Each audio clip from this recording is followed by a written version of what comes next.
বিখ্যাত একটা হাদিস শোনাবো। হাদিসটার কিতাবের নাম মুসনাদ আহমদ, হাদিস নাম্বার 18,557 নাম্বার হাদিস। নবীজির এক সাহাবা নাম বারা ইবনে আযিব রাদিয়াল্লাহু তাআলা। নবীজির এক সাহাবা নাম বারা ইবনে আযিব রাদিয়াল্লাহু তাআলা। এই বারা ইবনে আযিব নবীর এক সাহাবা। উনি বলেন, খরজনা মা রাসূলিল্লাহি সাল্লাল্লাহু আলাইহি ওয়াসাল্লাম ফি জানাজাতি রাজুলিন মিনাল আনসার। হাদিসটা দিল লাগায় শুনেন, আগে বুঝেন। আপনারা উত্তর পাড়ার মানুষ দক্ষিণ পাড়া এক ব্যক্তির জানাজায় যাবেন। উত্তর পাড়ার মানুষ দক্ষিণ পাড়া জানাজায় যাবেন। তো জানাজায় আপনারা রওনা করছেন।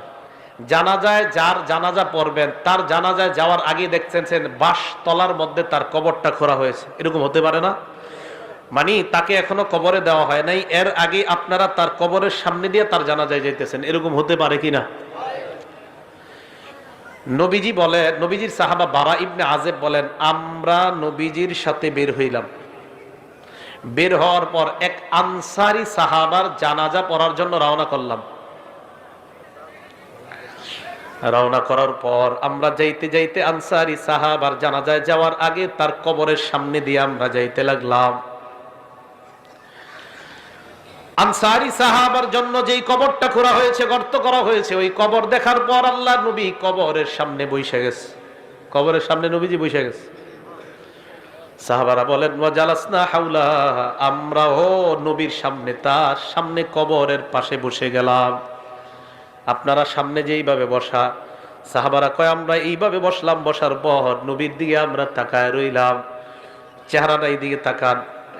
একটা আল্লাহ নবীর হাতে একটা লাঠি, নবীর হাতে একটা লাঠি, ফিয়াদিহি উদুন, একটা লাঠি, আনকুতুবিহি ফিল আরদ, এই লাঠি দিয়া জমিনের মধ্যে নিচের দিকে তাকায় আঁকা আঁকি করতেছে। অনেক সময় মুরব্বী যাদের হাতে লাঠি থাকে, এদের সাথে যদি রাস্তায় দাঁড়ায় দাঁড়ায় কথা বলেন, এমনি মনের অজান্তে দেখবেন লাঠি দিয়ে আঁকতেছে মাটিতে। এটা হয় কিন্তু। আমাদের নবীজির হাতে একটা লাঠি, এই লাঠি দিয়া এইভাবে মাটিতে আঁকা আঁকি করতেছে, বসা বসা।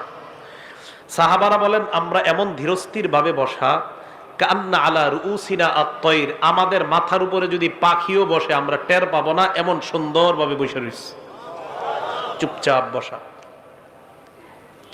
কিন্তু আমরা টেনশনে আছি, কিরে নবীজি একটু উপরে তাকায় না, খালি এমনি রইছে, উপরে তাকায় না, এভাবে উপরে তাকায় না। সাহাবা বলেন ফারাফা রাসাহু, হঠাৎ আল্লাহর নবী উপরে মাথা উঠাইলেন। আমরা নবীর দিকে এক দৃষ্টিতে এইভাবে তাকায় রইলাম। মাথা উঠানোর পর কবরের দিকে আল্লাহর নবী তাকাইলেন, তাকায় বললেন, এ সাহাবাদের দল, ইস্তাইযু বিল্লাহি মিন আযাবিল কবরি মাররাতাইনি আও সালাসা। সাহাবাদের দিকে তাকায় বললেন, তোমরা এই কবর থেকে, আল্লাহর কাছে কবরের আযাব থেকে পানাহ চাও। এই কথাটা নবী 2 বার অথবা 3 বার বললেন। সাহাবাদেরকে আল্লাহর নবী কেন বললেন? কারণ কবর এমন একটা ভয়ঙ্কর জায়গা।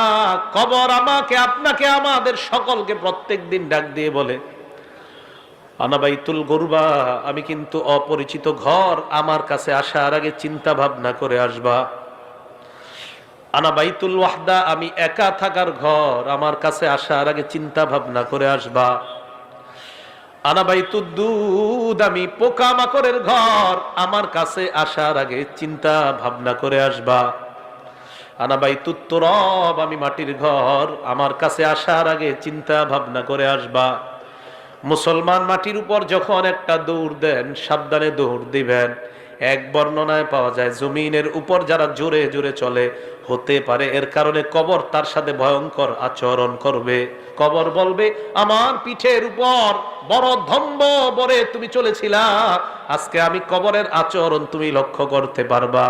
এক বর্ণনায় কবর এমন চাপ দিবে, চাপ দেওয়ার পর আপনার 2 পাশের সিনার হাড্ডিগুলা একটা আরেকটার মধ্যে ঢুকে যাবে। নবী বলেন, কবর থেকে তোমরা পানাহ চাও, কবরের আযাব থেকে পানাহ চাও। কথাটা নবী 2 বার অথবা 3 বার বললেন।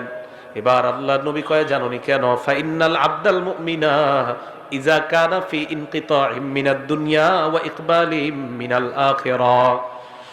মুমিন যখন দুনিয়া থেকে বিদায় নেওয়ার সময় হয় আর আখিরাতের দিকে যখন মুমিন রওনা করা শুরু করে দেয়, নাজালাত ইলাইহি মালাইকাতুম মিনাস সামা বিদুল ওয়ুজুহ, সুন্দর চেহারাওয়ালা আল্লাহর হাজার হাজার ফেরেশতারা ওই ঈমানদারের আত্মাকে স্বাগত জানানোর জন্য উপস্থিত হয়ে যায়। ঈমানদার বিদায় নিবে, সুন্দর চেহারা বিশিষ্ট হাজার হাজার ফেরেশতারা ঈমানদারের সামনে আসে।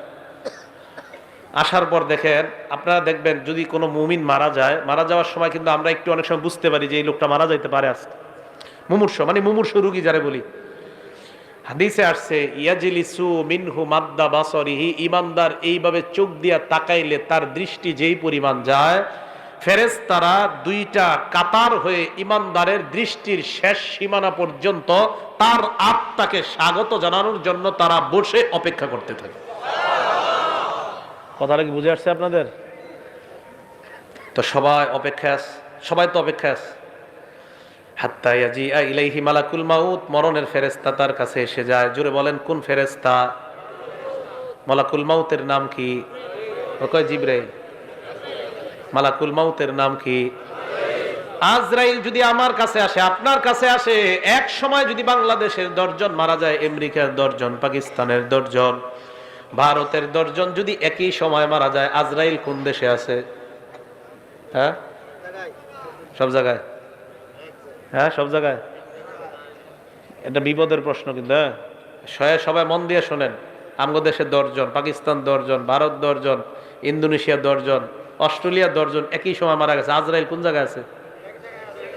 এক জায়গাতে কেমনে? কোরআনে আইছে মালাকুল মাউত তার কাছে আসে। কে বলছে তার আন্ডারে আছে? আপনি আপনি বলছেন? সাহস করে কর না। আচ্ছা, আপনি বলছেন? মাশাআল্লাহ, সবাই বলেন মাশাআল্লাহ। অনেক সময় কেউ কিছু কইলে ডরে কইতেছে না, পরে আবার এই ব্যাপারে আর একটা হাদিস শোনাই দিই। উনি যে ডরে কইতেছে নাই, এক সাহাবা নবীজি সাল্লাল্লাহু, এটা কিন্তু আমাদের বিষয়বস্তু না, ওনার কারণে আর কি, উনি যে ডরে কয় নাই, তো ডরে না কওয়ার একটা ফায়দা আছে, এটা বলি। এক সাহাবা নবীজি যখন নামাজ থেকে উঠছে, উঠার পরে বলছে সামি আল্লাহু লিমান হামিদা। বলেন তো আপনারা আমরা কি বলি? আমরা কি বলি? আমরা। পিছন থেকে এক সাহাবা বললেন আল্লাহুম্মা রাব্বানা ওয়া লাকাল হামদ হামদান কাসীরান তাইয়িবান মুবারাকান ফীহি। সালাম ফিরানোর পর আল্লাহ নবী বললেন, সব সাহাবারা কমায়া বলছে, বাড়ায়া কে বলছে? তাড়াতাড়ি কও। যিনি বাড়ায়া বলছো তিনি বলো। এই জায়গায় একটা হাদিস মনে রাখবেন, আল্লাহ নবীকে সাহাবারা বলছে হুজুর আপনি কি আম করে দেখেন। এ মনে মনে মনে মন দিয়ে শোনেন।